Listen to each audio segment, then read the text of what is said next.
पूरा भरोसा है कि हम सुरक्षित हाथों में है क्या? जो भी हमको पकड़ा हुआ है मेरा हाँ। अपना आदमी है, हाँ। हमको क्षति नहीं पहुंचा सकता है। इतना तो तो भरोसा है तब न तहन सोया है। आराम से सुतल छै। सही बात है। क्या नहीं तो ज्ञान होता है लोग को, हैं? ओ भगवाने के थोड़े तरफ से है बाबू, आ- एवं ही तपकित सब समझता है।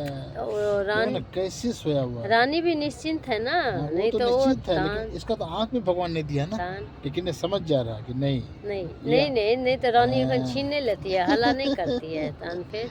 चलो भैया, चलो अब तुम मम्मी के पास जाओ अपना, हाँ ठीक है। बड़ा सा चूहा लग रहा है। चूहा, ये बिलायती चूहा, हाँ। ओ बिलायती चूहा महाराज, जाइए मम्मी के पास जाइए, जाइए। ले बेटा इसको खत्म कर ले, पहले खत्म कर ले, तो तीन जो है खराब हो जाएगा।